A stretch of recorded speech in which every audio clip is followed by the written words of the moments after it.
Hello all my dear students, good morning. Hope you all will be fine. तो आज हम लोग फिर से एक बार से रिवाइज़ करने जा रहे हैं अपनी पूरी unit first NCERT text book जो है हमारी फिजिक्स की, उसकी जिसका नाम है इलेक्ट्रोस्टैटिक्स। ठीक है, पिछले क्लास में भी हमने रिवीजन किया था इसका, जिसमें मैंने आपको कुछ अच्छे अच्छे क्वेश्चन इन यूनिट से उठाकर करवाए थे, जो कि आपके बोर्ड पॉइंट ऑफ व्यू से बहुत ही ज़्यादा इंपॉर्टेंट थे। ठीक है, जो भी क्वेश्चन हम आपको इस रिवीजन सीरीज़ में अपने पूरे करा रहे हैं, ये क्वेश्चंस देखिए सारे बोर्ड पॉइंट ऑफ व्यू से हम लोग सेलेक्ट कर रहे हैं। बोर्ड्स के लिए ये बहुत ही ज़्यादा इंपॉर्टेंट क्वेश्चंस हैं। आपके बोर्ड्स में जिस टाइप के क्वेश्चंस वगैरह पूछे जाते हैं, समझ में आ गई बात आपको। अच्छा, दूसरी बात देखिए ये है कि इसको कराने के पीछे हमारा मकसद ये है, मतलब जो भी ये रिवीजन हम आपका करवा रहे हैं वो इसलिए ना, ताकि आप जो नया पढ़ रहे हैं उसको तो पढ़ते ही रहें, साथ में जो पीछे की चीज़ें जिन्हें आप भूलते जा रहे हैं, आप खुद नोटिस कर रहे होंगे, वो आप भूलिए नहीं, आपको चीज़ें रिवाइज भी होती चले। बिकॉज अगर आप रिवीजन नहीं करेंगे तो एक डेफिनेट टाइम के बाद जब आप एंड में अपने एग्ज़ाम्स के करीब पहुंचेंगे ना, तो आप नोटिस करेंगे कि अरे यार ये तो कुछ ज़्यादा ही बर्डन होते जा रहा है सिर पे एकदम, मतलब कोर्स इतना सारा है, आपने रिवाइज कुछ भी नहीं किया है। तो एक बार ये समझ लीजिए फिर से पढ़ने के बराबर हो गया उस समय रिवीजन करना। ठीक है ना, तो वो काम हमें नहीं करना है। हम लोग साथ ही साथ में अपना पढ़ते भी चलेंगे, प्लस रिवीजन वगैरह जो है वो भी साथ साथ में सब कुछ करते चलेंगे। कोई भी प्रॉब्लम यहाँ पे आपको होने वाली नहीं है। समझ में आ गई बात। चलिए, इतनी बातें हमने कर ली काफ़ी अच्छे से। आई होप आपको समझ में भी आ गई होंगी कि हम ऐसा क्यों कर रहे हैं रिवीजन वगैरह वाला काम। अब देखिए, पहला क्वेश्चन जो है हमारा आज की क्लास का, उसे मैं पढ़ता हूँ आप लोग के सामने। क्वेश्चन क्या है? क्वेश्चन में हमसे फर्स्ट वाले में कह रहा है कि, एक सेकेंड,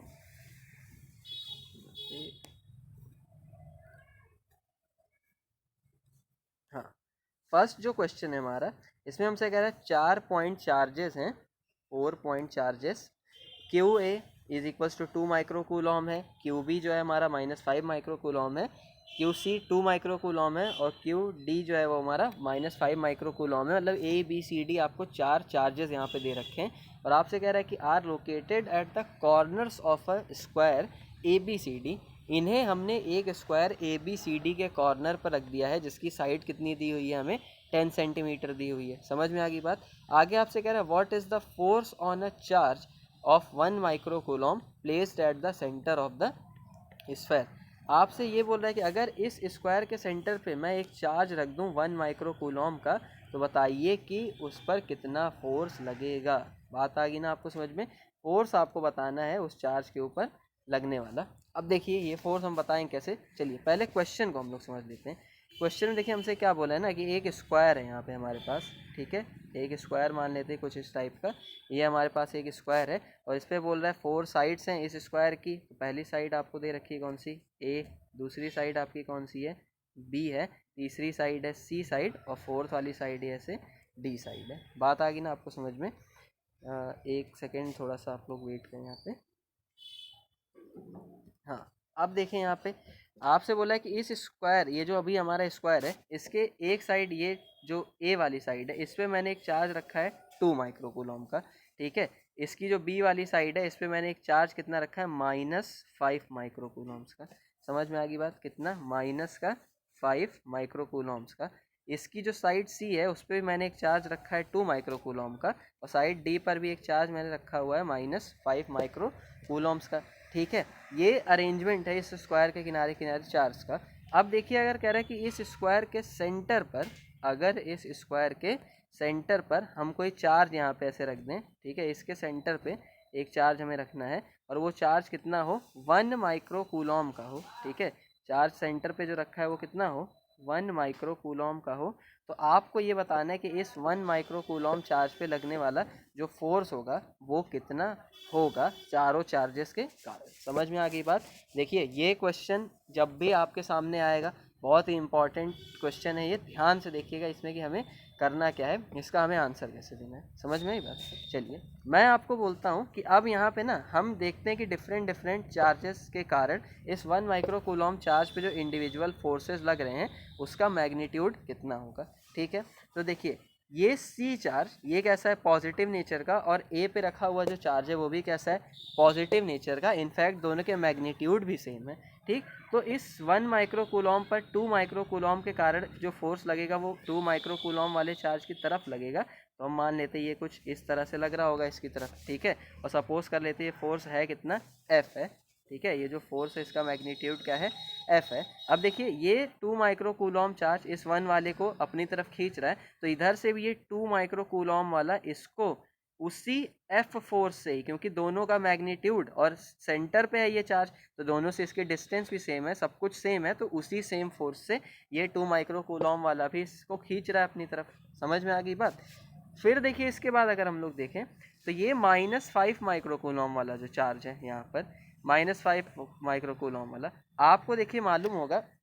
अच्छा एक चीज़ देखिए यहाँ पे हम लोग ने थोड़ी सी मिस्टेक नहीं कह सकते, मतलब मेरे समझाने का थोड़ा सा तरीका डिफरेंट था। आप देखिएगा पॉजिटिव चार्ज और पॉजिटिव चार्ज ये दोनों, ये वाला और ये वाला, ये एक दूसरे को रिपेल करते हैं ना। तो देखिए ये जो एफ फोर्स इस पर लग रहा है ना, वो एक्चुअली इस 2 माइक्रो कूलॉम के कारण नहीं, इस वाले ये वाला जो 2 माइक्रो कूलॉम है इसके कारण लग रहा है उधर की तरफ, क्योंकि ये इसको क्या कर रहा होगा, रिपेल कर रहा होगा। तो ये जो फोर्स इस पर लग रहा है ये वाला, ठीक है, ये किसके कारण है, इस वाले चार्ज के कारण है। और जो फोर्स ये नीचे की डायरेक्शन में लग रहा है ये वाला जो फोर्स है, ये किसके कारण है, इस 2 क्योंकि रिपल्शन होता है। समझ में आ गई बात, ध्यान दीजिएगा। अब देखिए बात करते हैं माइनस और प्लस में। तो -5 माइक्रो कूलॉम और 1 माइक्रो कूलॉम चार्ज दोनों अपोजिट नेचर के हैं, एक माइनस एक प्लस। और आपको मालूम है अपोजिट नेचर के चार्जेस होते हैं तो यहाँ पे फोर्स ऑफ अट्रैक्शन वर्क करता है। तो ये माइनस जो 5 माइक्रो कूलॉम वाला आपका चार्ज दिख रहा है, ये आपके इस 1 माइक्रो कूलॉम को खींचेगा अपनी तरफ कुछ इस तरीके से। कितने फोर्स से, क्योंकि फोर्स लगेगा इसकी तरफ, मान लेते हैं ये फोर्स कितना लगा रहा है, एफ डैश लगा रहा है, ठीक है ना, एफ डैश फोर्स से खींच रहा है अपनी तरफ इसको। तो ये -5 माइक्रो कूलॉम जो यहाँ इस कॉर्नर पे है, ये भी इस 1 माइक्रो कूलॉम को उसी सेम फोर्स से अपनी तरफ खींचेगा।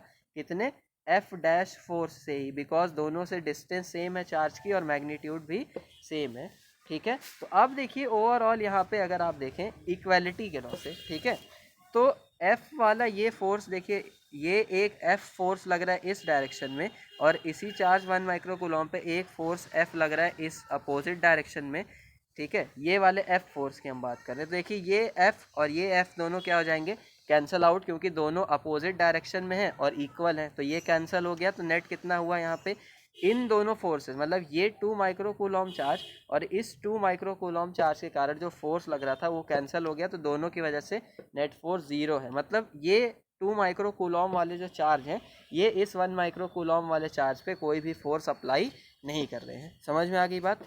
अब देखिए इसी तरह से अगर हम लोग देखें -5 माइक्रो कूलॉम वाले चार्जेस के कारण, तो देखिए माइक्रो कूलॉम वाले चार्जेस के कारण एक फोर्स आपका लग रहा था इस डायरेक्शन में और दूसरा फोर्स आपका लग रहा है यहाँ इस डायरेक्शन में।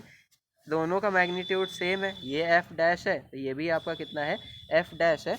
तो देखिए दोनों अपोजिट डायरेक्शन में इक्वल मैग्नीट्यूड वाले फोर्स हैं, तो ये भी दोनों क्या हो जाएंगे, कैंसल आउट हो जाएंगे। एक वेक्टर इधर है आपका, एक वेक्टर इधर है, इक्वल मैग्नीट्यूड के अपोजिट डायरेक्शन में, तो कैंसल आउट हो गए। मतलब इस दोनों के कारण भी जो लगने वाला नेट फोर्स था वो कितना हो गया, 0 हो गया। तो देखिए अब यहाँ पर होगा ये कि अगर हम पूछे इस 1 माइक्रो कूलॉम चार्ज पे, ये जो सेंटर पे 1 माइक्रो कूलॉम का चार्ज हमने रख रखा है, इस पर नेट फोर्स कितना हुआ चारों चार्ज के कारण, तो आप बोलेंगे जो एफ नेट है इस पर चारों चार्जेस के कारण वो कितना है, 0 न्यूटन के बराबर है। 0 न्यूटन के बराबर मतलब कोई भी फोर्स यहाँ पे इस 1 माइक्रो कूलॉम चार्ज के ऊपर नहीं लग रहा है। बात आ गई ना आपको समझ में। ये हो गया आपका इस फर्स्ट वाले क्वेश्चन के लिए सॉल्यूशन। आपने खुद देखा कि ये कितना बेहतरीन क्वेश्चन था।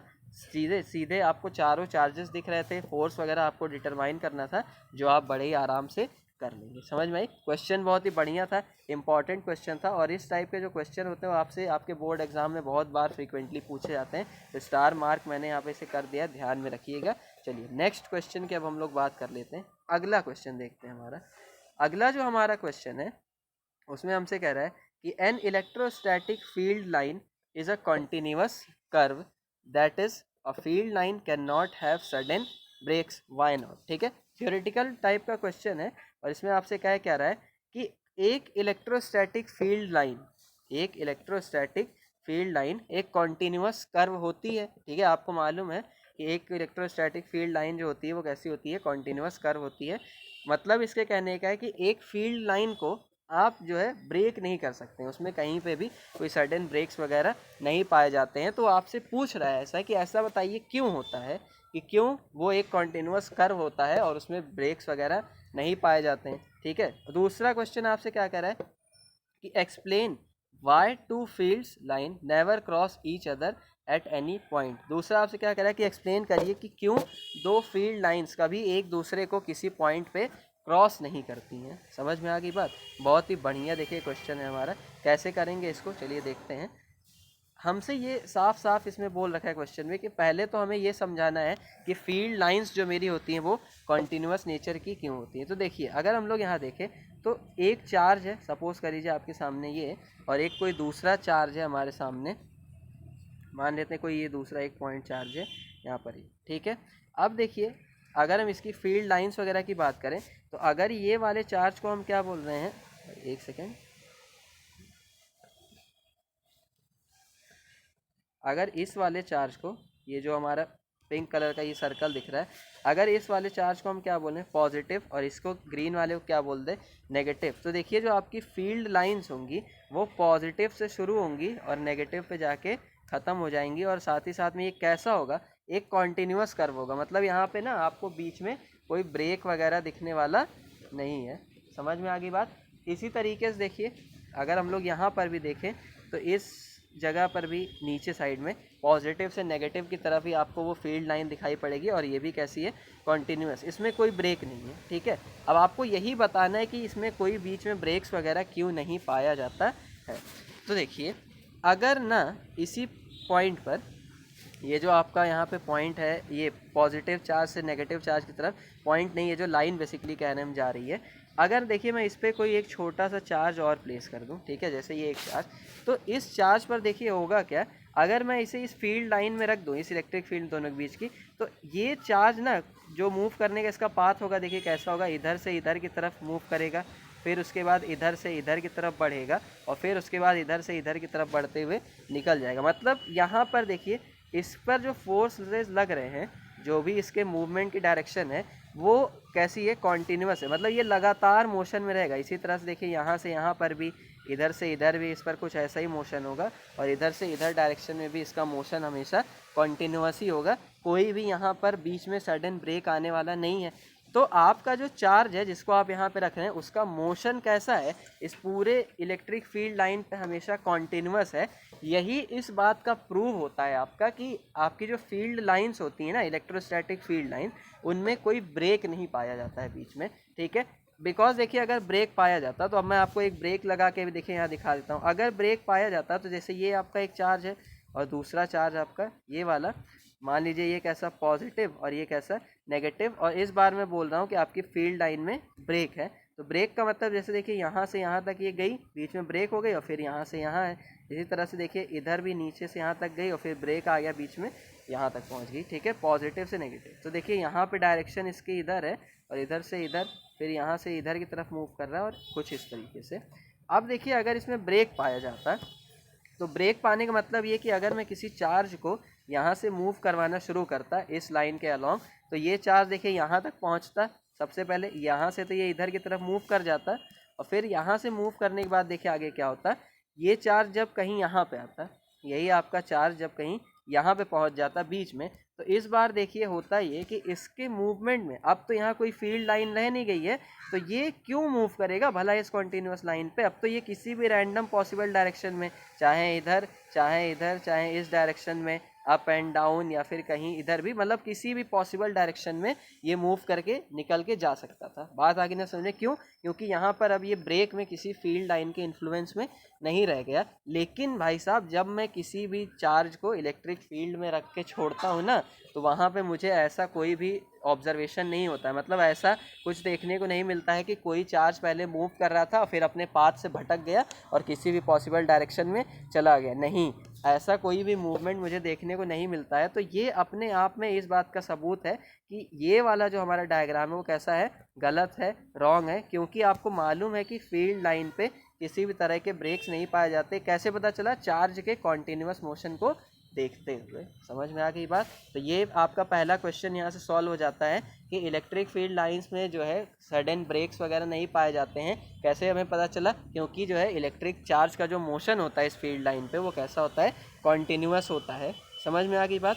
अब दूसरा देखिए जो आपको बताना है वो ये कि आपकी ये जो इलेक्ट्रिक फील्ड लाइंस हैं, जैसे दो इलेक्ट्रिक फील्ड लाइंस की अगर हम बात करें, एक ये चार्ज और एक दूसरे किसी चार्ज के कारण कुछ ऐसा, आपकी ये जो इलेक्ट्रिक फील्ड लाइंस हैं ये दो फील्ड लाइंस एक दूसरे को क्रॉस क्यों नहीं कर सकती? ठीक है, कहने का मतलब कुछ ऐसा है, जैसे देखिए ये जो दो फील्ड लाइंस हैं, एक फील्ड लाइन मान लीजिए ऐसे जा रही है, तो दूसरी वाली जो फील्ड लाइन है वो इसको क्रॉस करके ऐसे क्यों नहीं जा सकती? मतलब फील्ड लाइंस में क्रॉस क्यों नहीं पाए जाते हैं? समझ में आ गई बात। अब इसका रीज़न देखिए क्या है। अगर ये एक चार्ज हम मान लें और ये एक कोई दूसरा चार्ज, ठीक है, ये वाला सपोज करिए कैसा पॉजिटिव, तो ये कैसा है? नेगेटिव है। अब यहाँ से हम एक फील्ड लाइन निकाल रहे हैं पॉजिटिव से नेगेटिव की तरफ, तो देखिए होता क्या है, अगर इस फील्ड लाइन पर, इलेक्ट्रिक फील्ड लाइन का ये जो कर्व है, इस पर अगर आप कोई टेंजेंट ड्रॉ करते हैं ना, तो वो आपको डायरेक्शन निकाल के देती है किस चीज़ की? उस किसी पर्टिकुलर पॉइंट पे इलेक्ट्रिक फील्ड। जैसे अगर मैं इस पॉइंट पे बात करूँ तो इलेक्ट्रिक फील्ड आपकी इस डायरेक्शन में है, इस पॉइंट पे बात करें तो इस डायरेक्शन में है, इस पर्टिकुलर पॉइंट पे तो इस डायरेक्शन में। तो ये टेंजेंट जो होती है ना आपको इलेक्ट्रिक फील्ड कर्व पे, ये आपको डायरेक्शन निकाल के देती है इलेक्ट्रिक फील्ड की कि इस पॉइंट पे इलेक्ट्रिक फील्ड किस डायरेक्शन में है। जैसे अगर हम लोग बात कर ले यहाँ से यहाँ की भी, अप एंड डाउन वाले पे भी, तो यहाँ पे देखिए जो डायरेक्शन मिलेगी वो आपको कुछ ऐसे कि इस पॉइंट पे बात करें तो कुछ इधर की तरफ, इस वाले पॉइंट पे तो कुछ इधर की तरफ, और इस पॉइंट पे तो कुछ इधर की तरफ ऐसे। ठीक है, ये आपको क्या मिल रही है? इलेक्ट्रिक फील्ड की डायरेक्शन। लेकिन आप सोचिए कि अगर यहाँ पर मान लीजिए एक कॉमन पॉइंट पे अगर हम लोग बात कर लें कि जैसे इस वाले पॉइंट पे देखिए, यहाँ पे ये जो आई होप अब आपको दिख रहा होगा, ये जो पॉइंट है यहाँ पे आपको जो दिखाई पड़ रहा है ब्लैक पॉइंट, इस ब्लैक पॉइंट पे देखिए अगर हम लोग बात करें, यहाँ पे ये दोनों फील्ड लाइन से एक दूसरे को कट कर रही हैं, तो इस कटिंग पॉइंट पे आपको देखिए दो डायरेक्शंस मिल रही हैं इलेक्ट्रिक फील्ड के लिए। एक तो आपको ये डायरेक्शन मिल रही है इस वाले कर्व के टेंजेंट पे, ठीक है, और दूसरी जो आपको देखिए डायरेक्शन मिल रही है एक इधर की तरफ मिल रही है, जो कि किसका कर्व है? आपका इस वाले पॉइंट का कर्व है। जैसे देखिए इधर लगभग टेंजेंट ना खींचता हुआ, तो यहाँ पे आपको इलेक्ट्रिक फील्ड के लिए दो डायरेक्शंस मिल रही हैं। एक तो ये वाली आपकी डायरेक्शन हो गई ये, और दूसरी डायरेक्शन आपकी ये वाली। लेकिन आपको मालूम है कि किसी एक पॉइंट पे, जैसे अगर मैं बात कर लूँ यहाँ पर, किसी एक पर्टिकुलर पॉइंट पे इलेक्ट्रिक फील्ड केवल एक डायरेक्शन में हो सकती है। ठीक है, चाहे वो इधर की डायरेक्शन में होगी या फिर वो इधर की डायरेक्शन, किसी एक पॉइंट पर, ना कि दोनों तरफ, या तो इधर होगी या तो इधर की डायरेक्शन में होगी। एक ही पॉइंट पे इलेक्ट्रिक फील्ड की दो डायरेक्शंस पॉसिबल नहीं है हमारे लिए। दो डायरेक्शंस में मेरी इलेक्ट्रिक फील्ड एक पॉइंट पे नहीं हो सकती। लेकिन अगर दो इलेक्ट्रिक फील्ड एक दूसरे को क्रॉस कर रही हैं तो एक पॉइंट पे मुझे दो डायरेक्शंस मिल रही हैं इलेक्ट्रिक फील्ड के लिए, जिससे ये बात प्रूव होती है कि दो इलेक्ट्रिक फील्ड लाइंस कभी एक दूसरे को क्रॉस नहीं करेंगी। समझ में आ गई ना बात आपको? अगर क्रॉस करेंगी तो उस पॉइंट पे दो डायरेक्शन मिलेगी। जैसे अगर यहाँ पे आप कोई चार्ज रख दें इस पॉइंट पे, इस पॉइंट पे अगर आप कोई चार्ज रख रहे हैं ना, तो अब आपके चार्ज के ना एक ही डायरेक्शन में मूव करने की टेंडेंसी है। या तो आपका चार्ज इधर की डायरेक्शन में मूव करेगा या तो ये अपवर्ड डायरेक्शन में इधर की तरफ मूव करेगा। साइमल्टेनियसली ये दोनों तरफ तो मूव कर नहीं सकता एक साथ। लेकिन यहाँ पर अगर दो इलेक्ट्रिक फील्ड एक दूसरे को कट कर रही हैं तो इसके दोनों तरफ मूव करने के चांसेस बन रहे हैं, जो कि पॉसिबल नहीं है। तो पॉसिबल नहीं है, इसी से हम बोल देंगे कि दो इलेक्ट्रिक फील्ड लाइंस कभी एक दूसरे को कट नहीं करेंगी। समझ में आ गई बात? बहुत ही अच्छा 2 मार्क का क्वेश्चन आएगा आपके सामने, आप अच्छे से इसको सॉल्व कर लेंगे। दोनों पॉइंट्स हमने यहाँ से सॉल्व कर लिए। चलिए नेक्स्ट पॉइंट अब हम लोग देख लेते हैं अपना। अगला जो हमारा क्वेश्चन है उसमें हमसे कह रहा है, देखिए, an electric dipole with dipole moment 4 into 10⁻⁹। ठीक है, ये जो कुछ भी आपके सामने यहाँ पे लिखा हुआ है वो क्या लिखा था, एक सेकेंड, ये आपके सामने क्या लिखा हुआ है, इतना 4 इंटू 10⁻⁹। उसका डाइपोल मोमेंट जो है इलेक्ट्रिक डाइपोल का, यानी हमें पी दिया हुआ है। पी हमारे लिए कितना है? पी हमें दिया हुआ है 4 इंटू 10⁻⁹, ठीक है, कूलॉम मीटर के बराबर। ये हमें गिवन है यहाँ पर हमारा इलेक्ट्रिक डाइपोल। आगे आपसे कह रहा है is aligned at 30 degree with the direction of a uniform electric field of magnitude 5 into 10 to the power 4 Newton पर कूलॉम। ये जो लिखा हुआ है आपका क्या लिखा है 5 into 10 to the power 4 Newton पर Coulomb. Calculate the magnitude of the torque acting on the dipole. ठीक है, क्वेश्चन समझ गया आप। फिर से मैं आपको एक बार डायग्रामेटिक रिप्रेजेंटेशन करके क्वेश्चन का समझा देता हूँ। देखिए क्वेश्चन वाला आपसे कह रहा है कि आपकी एक इलेक्ट्रिक फील्ड है, सपोज करिए जो इलेक्ट्रिक फील्ड है आपकी वो किस डायरेक्शन में है, इस डायरेक्शन में वर्क कर रही है। ठीक है, और एक आपके पास इलेक्ट्रिक डाइपोल है कुछ इस तरीके का, ये इलेक्ट्रिक डाइपोल है आपका जो कि इलेक्ट्रिक फील्ड से ना 30 डिग्री के एंगल पे रखा हुआ है। ठीक है, ये जो एंगल यहाँ पे बन रहा है आपका ये कितना है 30 डिग्री का। 30 डिग्री के एंगल पे आपका डाइपोल जो है वो इलेक्ट्रिक फील्ड से रखा हुआ है। ये इलेक्ट्रिक फील्ड आपको दी हुई है जिसका मैग्नीट्यूड आपको कितना दिया है 5 into 10 to the power minus का सॉरी माइनस नहीं प्लस का 4 न्यूटन पर कूलॉम के बराबर। और ये जो आपका डाइपोल मोमेंट P ऊपर आपको दिया हुआ था, तो P हमें यहाँ पे कितना दिया हुआ था, P हमें दिया था 4 into 10 to the power -9 के बराबर। समझ में आ गई बात। तो डायग्रामेटिक रिप्रेजेंटेशन तो मैंने आपको समझा ही दिया। अब यहाँ पे हम लिख लेते हैं वैल्यूज़। P दिया है 4 into 10 to the power -9 E हमें दिया हुआ है E is equals to 5 into 10 to the power 4। ठीक है, और हमसे कह क्या रहा है कि आप बताइए कि अगर वो जो डाइपोल है मेरा उसे मैंने इलेक्ट्रिक फील्ड में रख दिया है, मतलब ये इस तरीके से, तो इस पर ये डाइपोल जो 30 डिग्री के एंगल पे यहाँ रखा हुआ है इलेक्ट्रिक फील्ड से, इलेक्ट्रिक फील्ड इधर की डायरेक्शन में है, इस पर जो टॉर्क वर्क कर रहा है यानी टाउ वो कितना होगा, तो मुझे टाउ की यहाँ से वैल्यू बतानी है। समझ में आई बात। अच्छा, मुझे मालूम है कि जब भी मुझे इलेक्ट्रिक फील्ड में रखे किसी डाइपोल पर टॉर्क यानी टाउ कैलकुलेट करना होता है, तो टाउ इज इक्वल्स टू होता है पी वेक्टर क्रॉस में ई वेक्टर। समझ में आ गई बात आपको। Tau is equals to P cross E होता है। और आपको मालूम है कि इसको हम एक तरीके से और लिख सकते हैं, इसे हम लिख सकते हैं टाउ इज इक्वल्स टू में पी ई साइन थीटा। ठीक है, जब भी क्रॉस हटाते हैं तो यहाँ पे साइन थीटा आता है। अच्छा, साइन में ये जो थीटा है, ये थीटा की वैल्यू हमें दी हुई है यहाँ पे, थीटा कितना है 30 डिग्री है। तो अब ये एकदम हमारा फॉर्मूलेटिकल क्वेश्चन बन गया, फॉर्मूले पे बस वैल्यूज़ रखनी है और हमें सॉल्व कर लेना है। देखिए टाउ इज इक्वल्स टू यहाँ से क्या बनेगा पी की वैल्यू हमें ऊपर दी हुई थी, पी की वैल्यू हमें यहाँ से कितनी दी हुई थी, पी हमें दिया हुआ है 4 into 10 to the power -9 के बराबर।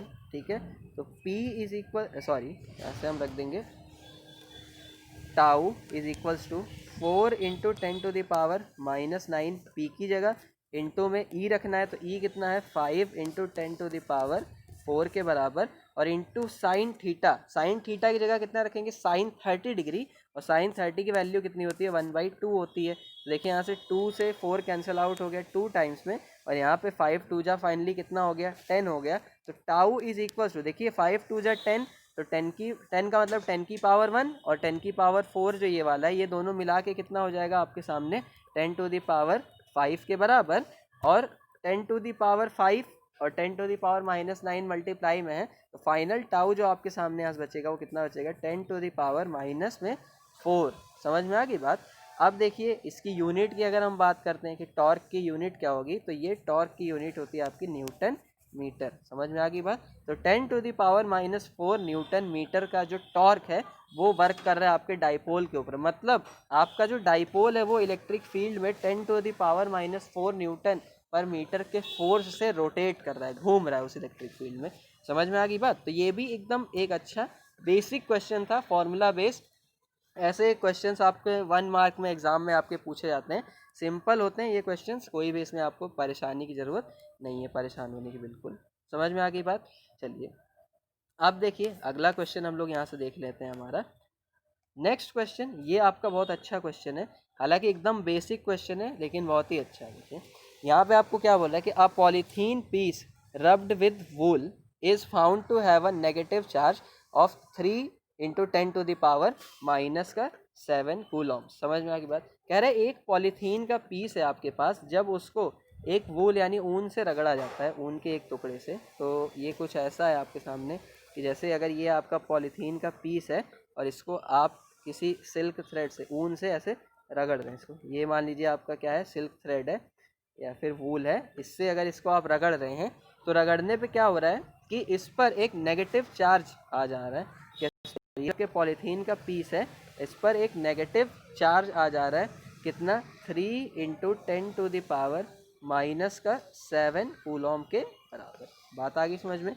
अब आगे आपसे कह रहा है पहला question, estimate the number of electron transferred from which to which. आपसे कह रहा है कि देखिए जो भी यहाँ पे चार्ज डेवलप हुआ होगा, एक तो बात है कि उसका रीज़न क्या होगा, इलेक्ट्रॉन का ट्रांसफ़र होना। इलेक्ट्रॉन ट्रांसफ़र हुआ यहाँ पे तभी चार्ज आया है। अब आपसे पूछ रहा है कि कितने इलेक्ट्रॉन्स ट्रांसफ़र हुए हैं, आप इस चीज़ को कैलकुलेट करके बताइए। और दूसरा ये बताइए कि वो कहाँ से कहाँ ट्रांसफ़र हुए हैं। विच टू विच मतलब सिल्क वाला जो वूल है आपका, उससे पॉलीथीन पे ट्रांसफ़र हुए हैं या फिर पॉलीथीन से वूल पे ट्रांसफ़र हुए हैं, ये बताइए पहले क्वेश्चन में। दूसरा आपसे क्या पूछ रहा है कि is there a transfer of mass from wool to polythene, क्या ऊन से जो वूल है उससे पॉलीथीन में आपके कुछ मास का भी ट्रांसफ़र हुआ है, क्या कुछ मास भी इधर उधर हुआ है, तो ये भी आपको बताना है। तो चलिए एक एक करके यहाँ पर हम करते हैं सॉल्व। याद रखिए चार्ज कितना दिया है, 3 × 10⁻⁻⁷ कूलॉम के बराबर। ठीक है, सॉल्यूशन देख लेते हैं इस प्रॉब्लम का हमारे लिए कैसा होगा। आपको मालूम है ये अगर जो भी मेरी पॉलीथीन है, ठीक है, इसके ऊपर जब मैं इसे सिल्क थ्रेड से रगड़ रहा हूँ तो कुछ चार्ज डेवलप हुआ है, और वो कितना है, एक सेकेंड, चार्ज इसका कितना है, 3 × 10⁻⁻⁷ कूलॉम्स के बराबर। ठीक है, अच्छा, चार्ज कैलकुलेट करने के लिए हमने एक फॉर्मूला पढ़ा था। फॉर्मूला क्या होता है, Q is equals to n e. जब मुझे चार्ज को नंबर ऑफ इलेक्ट्रॉन्स के टर्म में लिखना होता है, मैं यही फॉर्मूला यूज़ करता हूँ, Q is equals to n e, जहाँ पे Q क्या है आपका, कूलॉम्स में चार्ज है, E क्या है आपका, इलेक्ट्रॉन का चार्ज है, और N क्या है, नंबर ऑफ इलेक्ट्रॉन्स है। यहाँ पे मुझे नंबर ऑफ इलेक्ट्रॉन ही तो फाइंड करना है, तो N इज इक्वल्स टू, देखिए यहाँ पे क्या हो जाएगा, Q/E। समझ में आ रही ना बात, N इज इक्वल्स टू कितना हो गया, Q/E हो गया। अच्छा, अब देखिए यहाँ पे अगर मैं बात करूं अपने n की, तो n is equal to, q की वैल्यू मुझे दी है, कितनी दी है, 3 × 10⁻⁻⁷ की। n को फाइंड करना ही मेरा टारगेट है, क्योंकि n क्या है, नंबर ऑफ इलेक्ट्रॉन्स। अगर इसे मैं फाइंड कर ले गया तो मैं आराम से आगे सॉल्व कर लूँगा, यही मेरा आंसर हो जाएगा। अपॉन में e कितना होता है, 1.6 × 10⁻⁻⁹ कूलॉम के बराबर। ये एक इलेक्ट्रॉन का चार्ज होता है, आप सबको मालूम होगा। ठीक है ना, यहाँ से देखिए 10⁻⁻⁹ जब ऊपर जाएगा तो प्लस का 19 बन जाएगा, और 19 - 7 जब आप करेंगे तो यहाँ पे आपके लिए बचेगा 12। तो 10⁻12 तो ऊपर बन गया हमारा एक। तो आगे यहाँ से अगर देखिए कैलकुलेशन करनी है तो अब कैलकुलेशन हमारी कैसे बढ़ेगी, n इज इक्वल्स टू, हमारे सामने है 3/1.6 × 10⁻, ऊपर कितना बन चुका है, 12 बन चुका है। ठीक है, यहाँ से देखिए आप क्या करिए, 16 है और 3/1.6 है, पॉइंट अगर रिमूव कराएंगे यहाँ से, इस पॉइंट को आप कैंसिल आउट करेंगे, ये वाला जो है, तो यहाँ पे ऊपर जो है 10 की पावर में आपका कितना बढ़ जाएगा, +1 बढ़ जाएगा। तो अब ये 10 की पावर 12 से बदल के कितना हो जाएगा, 13 हो जाएगा, और ये अब बन गया 3/16 × 10⁻13। समझ में आ गई बात। अब जब देखिए 16 से हम डिवाइड लगाएंगे 3 में, तो n इज इक्वल्स टू, पहले तो पॉइंट लगेगा, 30 बनाइए आपका जाके। अब यहाँ से देखिए क्या आएगा, 16 1 जाएगा, तो बचा इधर से कितना, 14, पॉइंट लगाइए, आपका जीरोजा इंक्रीज हो गया है। तो यहाँ से आप इसको 16 8 ट्रांसफ़र कर सकते हैं। तो 16 8 जब आप इसे यहाँ से भेजेंगे तो ये बचेगा आपके सामने कुछ भी रिमाइंडर में, लेकिन हमें बस इतने से 2 पॉइंट्स तक मतलब होता है। तो यहाँ पे आया 0.18 × 10⁻13। तो इसको आप अच्छे से थोड़ा अगर हम इसे लिख दें तो n इज इक्वल्स, देखिए क्या बनेगा, 1.8। मैं पॉइंट को एक पॉइंट शिफ्ट कर रहा हूँ कहाँ पे, राइट साइड में। तो 1.8 × 10⁻, अब माइनस का कितना हो जाएगा, यहाँ से 12 हो जाएगा, क्योंकि आपको मालूम है जब भी पॉइंट को हम राइट साइड शिफ्ट करते हैं तो 10 की पावर में -1 करते हैं। ठीक है, तो 12 से ये 13 से कितना हो गया, 12 हो गया। इतने इलेक्ट्रॉन्स जो है आपके ट्रांसफ़र हुए हैं, इतने इलेक्ट्रॉन्स आपके ट्रांसफ़र हुए हैं पॉलीथीन और वूल के बीच में। ये आपका आंसर है। लेकिन पूछ रहा था फ्रॉम विच टू विच, मतलब किधर से किधर की तरफ, वूल से पॉलीथीन पर या फिर पॉलीथीन से वूल पर। तो देखिए आपके पॉलीथीन को जब वूल से रगड़ा गया था तो नेगेटिवली चार्ज कौन हुआ था, पॉलीथीन नेगेटिवली चार्ज हो गई थी, इसका मतलब उसने इलेक्ट्रॉन्स को गेन किया है, तभी तो आपकी पॉलीथीन पे नेगेटिव चार्ज आया है। जब भी कोई बॉडी इलेक्ट्रॉन को गेन करती है तो उस पर नेगेटिव चार्ज डेवलप हो जाता है। तो इसका मतलब ये है कि आपके जो इलेक्ट्रॉन्स का ट्रांसफ़र हुआ है वो किधर से किधर की तरफ हुआ है, इलेक्ट्रॉन्स का ट्रांसफ़र हुआ है वूल से पॉलीथीन की तरफ, W से P, यानी वूल से पॉलीथीन की तरफ आपके इलेक्ट्रॉन्स का ट्रांसफ़र हुआ है। समझ में आ गई बात? तो ये आपका फर्स्ट क्वेश्चन तो यहाँ से सॉल्व हो जाता है। ठीक है, आपसे फर्स्ट क्वेश्चन में ये पूछा था कि estimate the number of electron transfer from which to which, तो यहाँ पे टोटल 1.8 इंटू 10⁻12 इलेक्ट्रॉन्स का ट्रांसफ़र हुआ है। कहाँ से? वूल से पॉलीथीन पर, क्योंकि देखिए ऊपर आपसे क्वेश्चन में बोल के रखा था is found to have a negative charge, किस पर? पॉलीथीन के ऊपर। समझ में आ गई बात? सेकेंड वाला आप देखिए क्वेश्चन कि is there a transfer of mass from wool to polythene, क्या वूल से पॉलीथीन पर कोई मास का भी ट्रांसफ़र हुआ है? तो देखिए बिल्कुल हुआ है यहाँ पे मास का ट्रांसफ़र। आपके जो इलेक्ट्रॉन्स होते हैं, आपको मालूम है एक इलेक्ट्रॉन के अगर हम मास की बात करें m ऑफ e, तो एक इलेक्ट्रॉन का मास लगभग 9.1 इंटू 10⁻31 किलोग्राम्स के बराबर होता है। समझ में आ गई बात? और टोटल इलेक्ट्रॉन्स का ट्रांसफ़र कितना हुआ है? 1.8 इंटू में 10⁻12 इलेक्ट्रॉन्स का। सही है, तो टोटल मास अगर देखें हम कितना ट्रांसफ़र हुआ है, तो एक इलेक्ट्रॉन का मास लगभग 9 इंटू 10⁻31 लिख लेते हैं, इंटू कितने इलेक्ट्रॉन्स ट्रांसफ़र हुए हैं, तो 1.8 इंटू 10⁻12 इलेक्ट्रॉन्स का यहाँ पे ट्रांसफ़र हुआ है। समझ में आ गई ना बात आपको? अब देखिए यहाँ से 18 9 जा आपका 162 होता है, बट यहाँ पे 1.8 है एक्चुअली, तो ये कितना आ जाएगा? 16.2। तो 16.2 इंटू 10⁻31 और 12 है, तो यहाँ से आपका बन जाएगा माइनस का 19।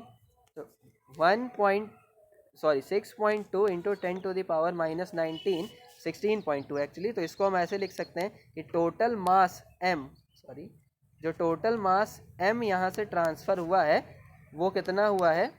1.62 इंटू में 10⁻⁻, किसके बराबर? यहाँ से आपका 18 के बराबर।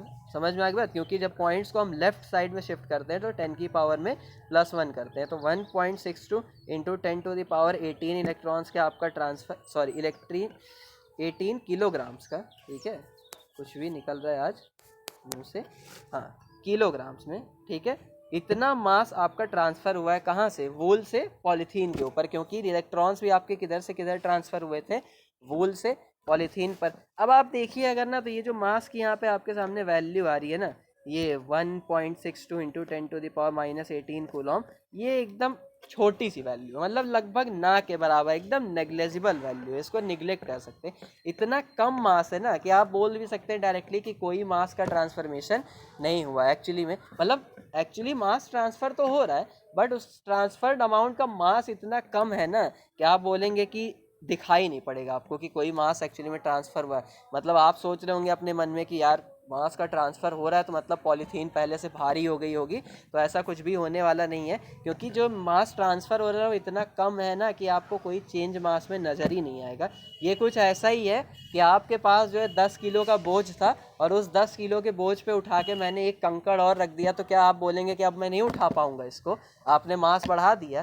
भैया वो कंकड़ का मास 10 किलो कंपैरिजन में एकदम तुच्छ है, नेग्लेजिबल है, ना के बराबर है, तो उसका कोई मतलब नहीं है। इसी तरह से यहाँ पे भी इलेक्ट्रॉन्स की वजह से जो मास ट्रांसफ़र हुआ है पॉलीथीन के ऊपर, हालांकि उसका कोई महत्व तो नहीं है, सिग्निफिकेंस तो नहीं है उसकी कोई, लेकिन एक्चुअली में हुआ है ना ट्रांसफ़र, तो हम बोलेंगे yes there is a transfer of mass in the forms of mass of electron from wool to polythene. समझ में आ गई बात? तो इस तरह से आप लिख देंगे तो आपका इस क्वेश्चन का भी आंसर कंप्लीट हो जाता है।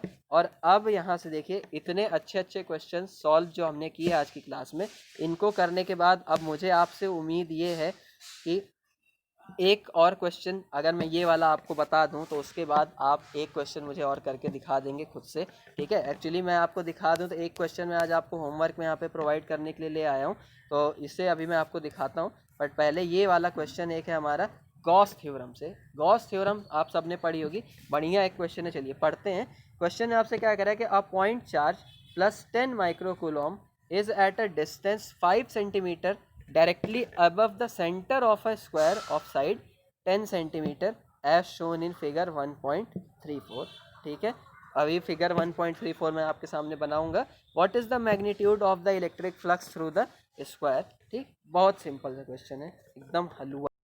करना कैसे, आपसे बोल रहा है ना कि एक आपके सामने पॉइंट चार्ज है, ठीक है, जो कि एक स्क्वायर के जस्ट ऊपर ऐसे रखा हुआ है। तो एक स्क्वायर हम यहाँ पे देखिए ड्रॉ कर लेते हैं कुछ इस टाइप का।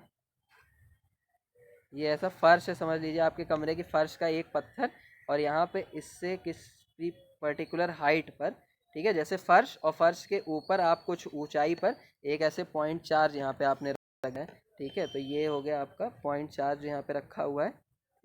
समझ में आ गई बात आपको। अब देखिए आपको करना क्या है, करना ये है कि आपसे कह रहे ये जो पॉइंट चार्ज रखा हुआ है, ये साइड जो है स्क्वायर की वो कितनी दी हुई है आपको, 10 सेंटीमीटर, 10 सेंटीमीटर स्क्वायर साइड वाले स्क्वायर के कुछ हाइट पे रखा गया है। और आपको पता करके ये बताना है कि इस पॉइंट चार्ज के कारण जो फ्लक्स पास होगा इस स्क्वायर से, इस स्क्वायर की साइड से, वो कितना होगा। समझ में आ गई बात। तो देखिए हम ना इस अरेंजमेंट को एक दूसरे अरेंजमेंट से देखिए रिप्लेस करते हैं। ठीक है, आप ये समझ गए ना अरेंजमेंट कैसा है। फर्श है आपके कमरे की, फर्श के ऊपर लगे हुए एक टाइल मान लीजिए, और उस टाइल से कुछ हाइट पे आपका एक जो है चार्ज रखा हुआ है। ठीक है, अब अगर मुझे इस साइड से पास होने वाला फ्लक्स पता करना है कि स्क्वायर से कितना फ्लक्स पास हो रहा है, तो मैं क्या करूँगा कि इस पूरे को कवर कर दूंगा एक इमेजनरी गॉसियन सरफेस से। क्योंकि अब आपको मालूम है कि जब भी मुझे फ्लक्स पता करना होता है किसी साइड से, तो मैं उस पूरे सरफेस को, यानी जो पूरा चार्ज है, उसे ढक देता हूँ एक इमेजनरी गॉसियन सरफेस से, और फिर उसके थ्रू पास होने वाला फ्लक्स मुझे पता चल जाता है। तो यहाँ पे देखिए जो आपकी इमेजनरी गॉसियन सरफेस होगी ना, वो एक क्यूब होगी। आपको कैसी दिखेगी, वो एक क्यूब की तरह। चलिए मैं आपको उसको विजुअलाइज करके दिखाता हूँ, जो अरेंजमेंट मतलब आपको यहाँ से दिखने वाला है वो कैसा है। एक चीज़ याद रखिए, 10 माइक्रो कूलॉम का आपको चार्ज दिया है, और कितनी हाइट पे हमने रखा है, 5 सेंटीमीटर पे स्क्वायर के सेंटर से। डेटा आप याद रखिएगा। ठीक है, अब देखिए यहाँ से जो आपको अरेंजमेंट दिखेगा, अगर मैं गॉसियन सरफेस ड्रॉ करूँगा पूरे चार्ज के ऊपर, तो जो अरेंजमेंट होगा देखिए वो कुछ ऐसा दिखेगा आपको। एक ये है आपका, और दूसरा यहाँ से। ठीक है, इसे मैं ज्वाइन कर देता हूँ यहाँ से यहाँ। तो देखिए इसको ज्वाइन किया मैंने, इसे ज्वाइन किया, इस लाइन को ज्वाइन किया, और फिर से इस लाइन को ज्वाइन किया। ठीक है, तो ये एक क्यूबिकल गॉसियन सरफेस आपको दिख रही है। यहाँ पर देखिए ये जो नीचे वाली सरफेस है इस क्यूब की, ये जो ग्रीन वाली, जिसको मैंने ऐसे ग्रीन कलर से हाईलाइट किया है, ये आपके जो फर्श है जिसके ऊपर चार्ज आपका रखा हुआ था कुछ हाइट पे, ये वो है नीचे वाली। और साइड में बाकी ये जो सरफेसेस अब आपको किनारे किनारे दिख रही है ना, वो मैंने इस चार्ज को कवर करने के लिए लगाई हैं। समझ में आई बात। तो जो आपका चार्ज है वो कुछ यहाँ पे इस स्फेयर के सेंटर में कहीं यहाँ पे रखा हुआ है चार्ज आपका। और यहाँ से कितनी हाइट पे अगर हम लोग बात करें, तो देखिए यहाँ से बोल रहा है कि जो चार्ज है आपका वो इस नीचे वाले स्क्वायर के सेंटर से 5 सेंटीमीटर पे रखा हुआ है। तो ये डिस्टेंस हमको कितनी दी है, 5 सेंटीमीटर दी हुई है। हालांकि हमें इसका कोई काम नहीं है, फिर भी देख लेते हैं। 10 सेंटीमीटर इस स्क्वायर की एक साइड है, तो ये क्यूब आपके लिए यहाँ से पूरा फॉर्म हो गया। अब देखिए क्यूब बनाने के पीछे रीज़न ये था ना कि मुझे गॉसियन सरफेस चाहिए थी, क्योंकि आपको मालूम है गॉस थ्योरम क्या कहती है कि किसी भी एनक्लोज्ड गॉसियन सरफेस के अंदर अगर कोई चार्ज क्यू रखा हुआ है, तो उस पूरे चार्ज से गुजरने वाला, मतलब उस पूरे चार्ज के कारण उस पूरी गॉसियन सरफेस से पास होने वाला जो फ्लक्स होता है, वो उस चार्ज के 1 में एप्सिलॉन नॉट टाइम्स के बराबर होता है। मतलब फाई इज इक्वल्स टू क्या होता है, क्यू अपॉन में एप्सिलॉन नॉट के बराबर होता है। यही थी हमारी क्या, गॉस थ्योरम। मालूम है ना आप सबको। तो देखिए यहाँ पर अगर हम लोग बात करें अब कि इस एक सरफेस से कितना फ्लक्स पास होगा, जो ग्रीन वाली सरफेस है उससे, तो मान लेते हैं ना हम कुछ ऐसे कि इस एक सरफेस से पास होने वाला जो इलेक्ट्रिक फ्लक्स है वो कितना है, x के बराबर है।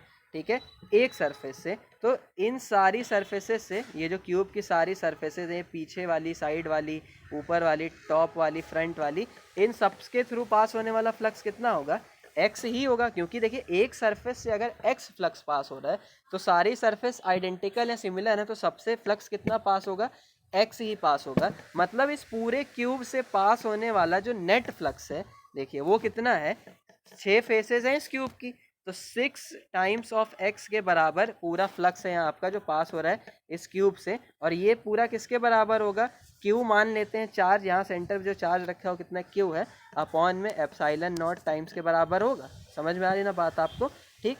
अब यहाँ से देखिए आपका ये जो x फ्लक्स सारी साइड से पास हो रहा है, वही x फ्लक्स आपका इस ग्रीन वाले जो सरफेस है उससे भी पास होगा। तो मतलब यहाँ पे ग्रीन वाली सरफेस से पास होने वाला फ्लक्स x है। अगर मैं x की वैल्यू पता कर लूँ तो मुझे पता चल जाएगा ग्रीन वाले फ्लक्स साइड से कितना फ्लक्स पास हो रहा है, जो कि मुझे कैलकुलेट करना है। तो यहाँ से देखिए जो आपका सिक्स इज इक्वल्स टू कितना है, q अपॉन में एप्सिलॉन नॉट है, तो x इज इक्वल्स टू कितना होगा, q अपॉन में 6 एप्सिलॉन नॉट। बात आ गई ना समझ में, x आपका लिए कितना हो जाएगा, q अपॉन में 6 एप्सिलॉन नॉट के बराबर। कोई दिक्कत आपको इसमें, कोई दिक्कत होने वाली नहीं है। अब यहाँ से देखिए जब x की वैल्यू इतनी आ गई तो q मुझे दिया हुआ है 10 माइक्रो कूलम, 6 तो वैल्यू है ही है, एप्सिलॉन नॉट की वैल्यू आपको मालूम होती है, रख के फटाफट यहाँ पे कैलकुलेशन कर लेंगे। तो कैलकुलेशन देखिए कैसे करनी है वो भी करके मैं दिखा देता हूँ भाई आपको। कैलकुलेशन करनी ऐसे है कि x is equals to q है, q दिया है 10 माइक्रो कूलम, तो 10 इंटू 10 टू द पावर -6 करके हम उसे कूलम्स में कन्वर्ट कर लेंगे, अपॉन में 6 इंटू एप्सिलॉन नॉट की value 8.84 into 10 to the power -12। समझ में आ गई बात, न्यूटन मीटर स्क्वायर पर कूलम स्क्वायर के बराबर हो जाएगी, सॉरी कूलम स्क्वायर पर न्यूटन मीटर स्क्वायर के बराबर यूनिट। तो यहाँ से फटाफट सारी वैल्यूज़ कैंसिल आउट करके कैलकुलेशन करके x की कुछ वैल्यू आएगी आपके लिए, सपोज कर लीजिए y यहाँ से कितना आएगा आपको बताना है, बिकॉज आप कैलकुलेशन कर सकते हैं बिल्कुल अच्छे से, मुझे मालूम है, ठीक। तो y ये आंसर क्या आएगा इस क्वेश्चन का आप मुझे नीचे कमेंट करके बताएंगे वीडियो के। और साथ ही साथ में इसके ये एक अच्छा क्वेश्चन था तो इसको सब लोग ध्यान में भी रखेंगे, स्टार मार्क। इस टाइप का क्वेश्चन आपसे एग्जाम में 2 मार्क क्वेश्चन में पूछा जाता है। देखिए बड़े बड़े क्वेश्चन के पीछे अगर भागेंगे तो आपका घाटा है भैया, क्योंकि देखो बड़े क्वेश्चन जो होते हैं ना उनमें आपको कभी पूरे मार्क्स जो है ना अलॉट ही नहीं किए जाएंगे।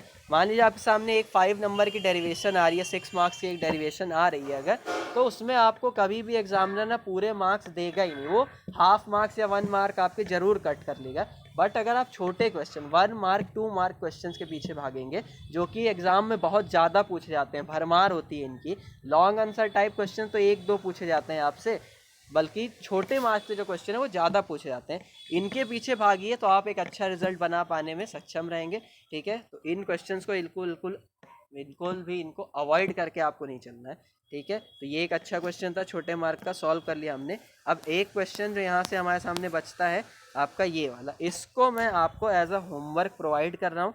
सब लोग एकदम फटाक से इसका स्क्रीनशॉट ले लीजिए, इसको सॉल्व करके आपको इसका आंसर जो है नीचे कमेंट में बताना है, कमेंट सेक्शन में कि कितना आंसर आ रहा है इसका, ठीक है। क्वेश्चन में आपको एक बार समझा देता हूँ।